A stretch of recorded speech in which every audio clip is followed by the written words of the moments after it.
It was supposed to be a routine calculation. Konstantin Batygin was sitting in his office at the California Institute of Technology in the winter of 2015, running numbers on a cluster of icy objects at the edge of the solar system. He wasn't looking for a planet. Nobody was. The solar system had 8 planets. Everyone knew that. The maps were complete. The surveys were done. There was nothing left to find at that scale. And then the numbers came back wrong. Not wrong like a rounding error. Wrong like the universe was trying to tell him something he didn't have a word for yet.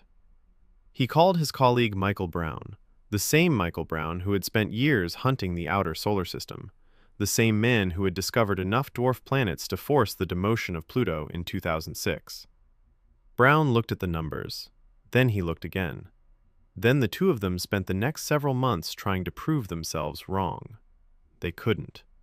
What they found instead, published in January 2016 in the astrophysical journal Letters, was an argument that something enormous is hiding in the darkness beyond Neptune. Something with a mass 5 to 10 times that of Earth. Something so far from the Sun that it takes between 10,000 and 20,000 years to complete a single orbit. Something that has been out there, circling silently in the cold since before the first oceans formed on Earth. They called it Planet 9, and the search for it has never stopped since. To understand how we got here, you need to understand who Michael Brown is, because his role in this story is not incidental. It is the whole point. Brown spent the early 2000s doing something most astronomers considered nearly impossible, systematically hunting for large objects in the outer solar system using a telescope on Palomar Mountain in California. One by one, his team found them.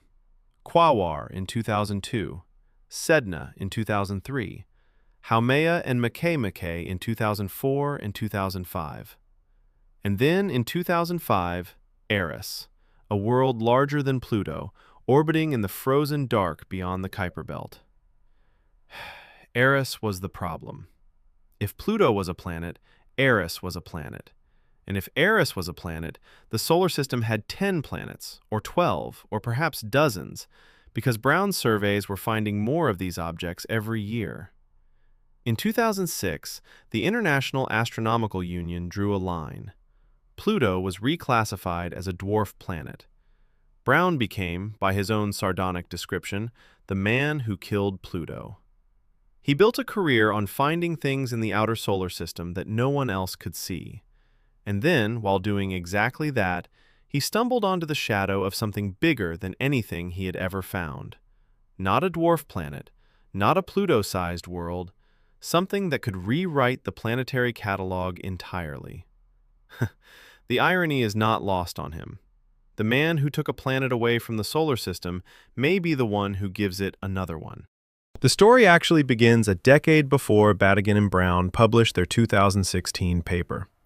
It begins in November 2003, when Brown's team detected a small reddish world in the outermost solar system and named it Sedna, after the Inuit goddess of the sea. Sedna was strange from the first moment they looked at it. Every known object beyond Neptune followed a predictable logic. Even in highly elongated orbits, things eventually came close enough to the Sun to be influenced by Neptune's gravity. Neptune was the shepherd. It herded the debris of the outer solar system into patterns that made sense.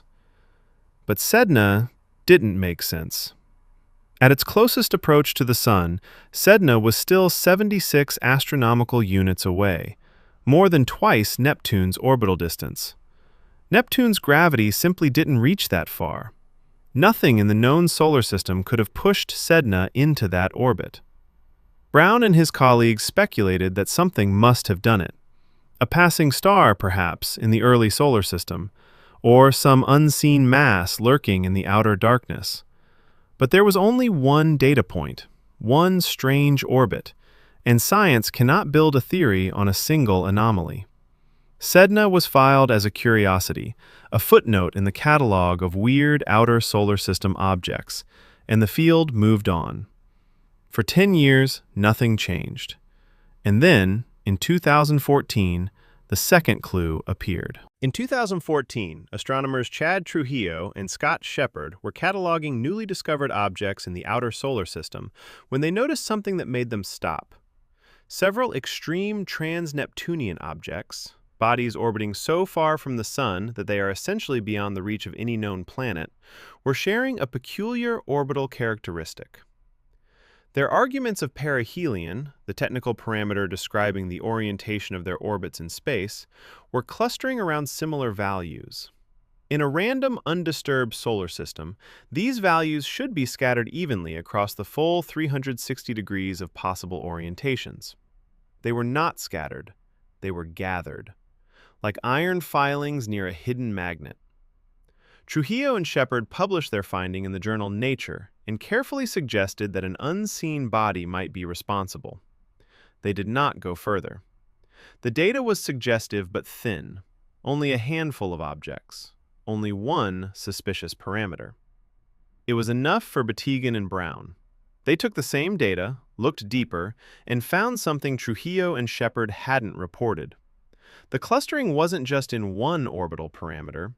6 of the known extreme trans-Neptunian objects were aligned in the same direction in space and tilted roughly 30 degrees below the plane of the solar system in a consistent, coherent pattern.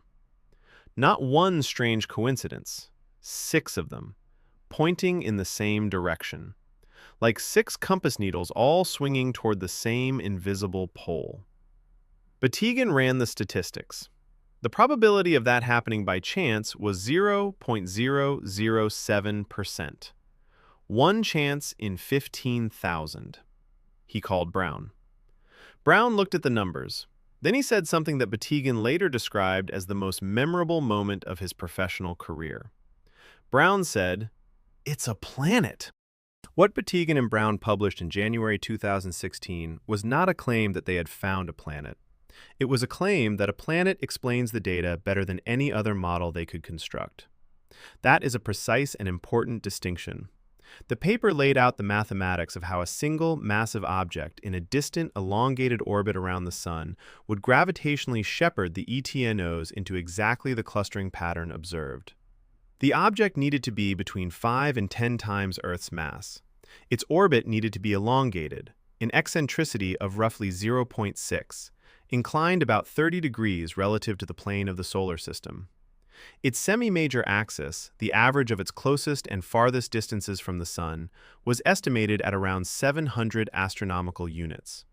At that distance, 1 year on Planet 9's surface would last approximately 10,000 to 20,000 Earth years. Think about what that means.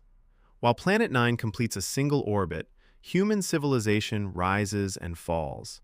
Entire species evolve and go extinct. Ice ages begin and end.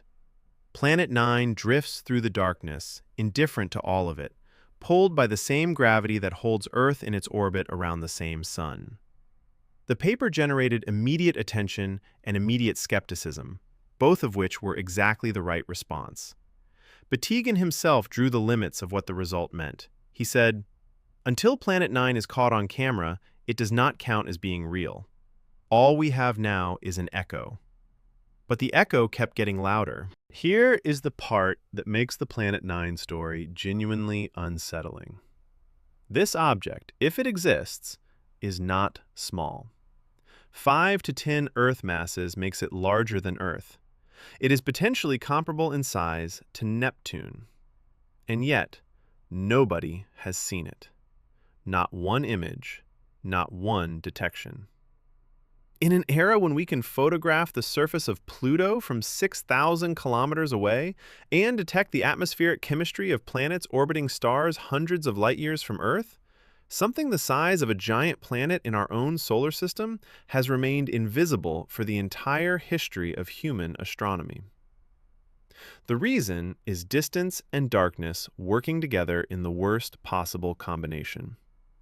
At 400 to 800 astronomical units from the Sun, the range where the models place Planet 9, sunlight arrives at roughly 1,000th to 1/6,000th the intensity it has at Earth. Planet 9 has no internal heat source that would make it glow in infrared the way Jupiter does. It is cold. dark, absorbing almost no light and reflecting almost none. And it moves across the sky so slowly, covering only a tiny arc of its vast orbit in any human lifetime, that distinguishing it from a background star in a single image is nearly impossible. Sky surveys have tried. The Wide Field Infrared Survey Explorer scanned large regions of sky without finding it. Pan-STARRS in Hawaii searched without success. But neither survey ruled it out. They only ruled out specific combinations of size, brightness, and position. If Planet 9 is on the smaller end of the predicted mass range, or darker than expected, or in a part of its orbit that these surveys examined less thoroughly, it would have been invisible to them. The search area is genuinely enormous. The orbit, if correct, covers a swath of sky many times larger than the full moon, but the planet could be anywhere along that arc. Finding it without knowing exactly where to look is, as Brown has said, like finding a specific grain of sand on a beach when you know the beach but not which grain. Brown and Batygin did not publish their 2016 paper and then wait for someone else to find the planet. They kept working, they kept publishing. Year after year, they found new lines of evidence pointing to the same conclusion. In 2021, they refined the orbital model using a larger catalog of ETNOs, tightening the estimated semi-major axis to approximately 380 astronomical units. In 2024, Batygin, together with Morbidelli, Brown, and Nesvorny, published a new study in the Astrophysical Journal Letters examining a population of objects with orbits that cross Neptunes, a class of objects that had not previously been included in Planet 9 analyses.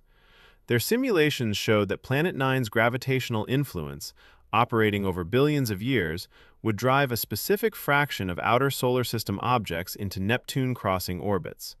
The ratio of Neptune-crossing objects to non-crossing objects that their model predicted matched the observed ratio 6 times better than a model without Planet 9. Same year, Brown, Holman, and Batygin published a sky survey using the Zwicky Transient Facility, finding that the orbital clustering persisted even in their expanded, more carefully bias-corrected dataset. Batygin described the 2024 result publicly as the fifth and most statistically significant evidence to date for Planet 9's existence. Brown was more direct. He said, "I think it is very unlikely that Planet 9 does not exist. There are currently no other explanations for the effects that we see, nor for the myriad other Planet 9-induced effects we see on the solar system." And then, in 2025, a team led by Amir Siraj, Christopher Chiba, and Scott Tremaine published a new orbital analysis using an expanded sample of 51 extreme trans-Neptunian objects and 300 separate computer simulations. Their refined estimate placed Planet 9's semi-major axis at 290 astronomical units, with a margin of error of plus or minus 30. They calculated its eccentricity at 0.29 and its inclination at roughly 6 degrees. That combination of orbital parameters places Planet 9 squarely in the field of view of a telescope that is just now beginning to turn on. The case for Planet 9 is compelling. It is also contested, and the people contesting it are not fringe voices. They are careful, rigorous astronomers making a legitimate scientific argument that deserves to be heard. The core of the skeptical case was assembled by Kevin Napier, then a PhD student at the University of Michigan, who published a study in 2021 with a team drawn from multiple institutions. Napier's team took 14 extreme trans-Neptunian objects discovered by 3 well-characterized surveys: the Dark Energy Survey, the Outer Solar System Origins Survey, and a third multi-telescope program, and did something straightforward and powerful. They mapped exactly where each survey had looked and how sensitive each survey was in each part of the sky. Then they asked whether the apparent clustering of the ETNOs could be explained simply by the survey's detection biases, by the fact that astronomers can only find objects in regions where they were looking. The answer, Napier said, was yes. The ETNOs in their sample were concentrated in regions where the surveys were most sensitive. Napier concluded that the clustering is a consequence of where we look and when we look, not a consequence of gravitational influence from an unseen planet. He said there is no need for another model to fit the data. Brown and Batygin pushed back. Brown argued that the Dark Energy Survey had examined largely the same region of sky where the original ETNO cluster was identified, and had found more ETNOs there, which should not have happened if the clustering were purely an artifact of observing bias. Batygin argued that Napier's analysis could not actually distinguish between a truly clustered distribution and a random one, making the result insufficient to reject the hypothesis. Scott Shepard of Carnegie Science offered the most measured verdict. The statistics, he said, simply aren't there yet to definitively say yes or no. The dataset is too small, the sky is too large, and the instruments available until 2025 have not been powerful enough to resolve the question. What is needed is not more argument. What is needed is more data, and that data is now being collected. On a mountain ridge in Chile called Cerro Pachón, at an elevation of 2,700 meters, a telescope has been waiting. It took 9 years to build. It cost $1.9 billion, jointly funded by the National Science Foundation and the Department of Energy. Its primary mirror is 8.4 meters across. Its camera, the largest digital camera ever constructed for astronomical research, operates at 3.2 gigapixels with 189 individual sensors. On a clear night, it can image a patch of sky the size of 40 full moons in a single exposure. It began commissioning operations in April 2025. Its name is the Vera Rubin Observatory, named after the astronomer who spent her career proving that something invisible, dark matter, was shaping the motion of galaxies. It feels fitting that the telescope bearing her name is now tasked with finding something invisible shaping the motion of our own solar system. The Rubin Observatory's primary mission, the Legacy Survey of Space and Time, will scan almost the entire southern sky every few nights for 10 consecutive years, detecting around 10 billion objects and generating roughly 15 terabytes of new data every night. For Planet 9 specifically, the telescope's combination of sky coverage, depth, and observing cadence is almost perfectly matched to the problem. Planet 9 moves slowly enough across the sky that comparing images taken days or weeks apart should reveal its motion against the fixed background of stars. The Rubin Observatory was built to do exactly that, not for Planet 9 specifically, but in a way that makes Planet 9 an almost inevitable target. Scott Shepard put a number on it. If Planet 9 exists within the orbital parameters the models predict, the Rubin Observatory has a 70 to 80% chance of detecting it. Brown said in November 2024 that it is very possible the planet will be found within the first year of the observatory's operation. If Rubin does not find it within a few years, Brown said, the search will move to radio telescopes. Either way, a definitive answer is coming. For the first time in the 9-year history of the Planet 9 hypothesis, we have an instrument capable of settling it. If the Rubin Observatory finds Planet 9, the discovery would not simply add a new name to the planetary catalog. It would open a chapter of questions that our current understanding of the solar system cannot answer. Planet 9, at 5 to 10 Earth masses, would be a super-Earth. Super-Earths are the most common class of planet in the galaxy, according to data from the Kepler Space Telescope. More common than Jupiter-class giants, more common than Earth-sized worlds. And yet our own solar system, the only one we can study up close, has none. The discovery of one in the outer solar system would immediately demand an explanation for why it is there and how it got there. Batygin and Brown have proposed that Planet 9 formed closer to the Sun in the early solar system and was ejected into its current distant orbit by a close gravitational encounter with Jupiter or Saturn. That process has been modeled and occurs in a few % of simulations of early solar system dynamics. Others have proposed it was captured from a passing star during the period when the Sun was still forming in a stellar nursery surrounded by other young stars. Still others suggest it formed in place, on a very wide orbit, from the disk of gas and dust that surrounded the early Sun. Each of those origin stories tells a different history of the solar system. And because the solar system's history shapes everything about the planets that formed within it, including Earth, Understanding which story is true matters beyond the abstract. Brown said it plainly. Its discovery would give us a fifth giant planet to study in a mass range that is unique in our solar system but common everywhere else we have looked. We would suddenly understand something about planetary formation that every other solar system in the galaxy already has, but ours appeared to lack. Here's the thing that stays with you when you follow this story all the way to the end. Not the statistics, not the orbital mechanics, not the telescope specifications. The thing that stays with you is the timeline. If Planet 9 exists, it has been out there for 4.5 billion years. It was there when the Earth was still a ball of molten rock. It was there when the first single-celled organisms appeared in Earth's oceans.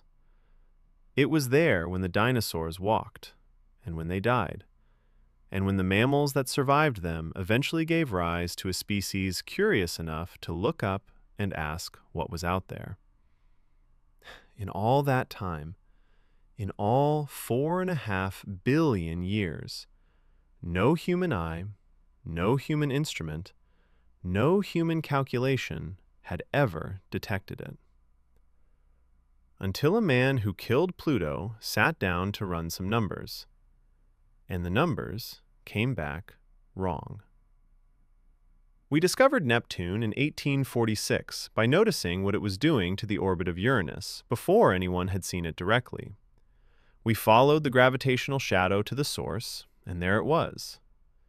Badagen and Brown are following the same logic now, 179 years later, in the outermost reaches of the same solar system. The gravitational shadow is there. The math that describes it is peer-reviewed and published and replicated. The Vera Rubin Observatory is now scanning the southern sky, comparing frame to frame, searching every few nights for a slow-moving point of light that has never appeared in any image we have ever taken. The answer is coming. It may come within a year. It may come within 5. But for the first time since Badagen and Brown published their 2016 paper, the instrument exists that can settle the question one way or the other. The solar system you learned about in school had 8 planets. The math says it might have 9. The darkness at the edge of everything we know has been keeping a secret for 4.5 billion years. The Vera Rubin Observatory is going to ask that darkness, politely but with a 3.2 gigapixel camera, whether the secret is real. We will find out soon enough. Thanks for watching, and I'll see you in the next one.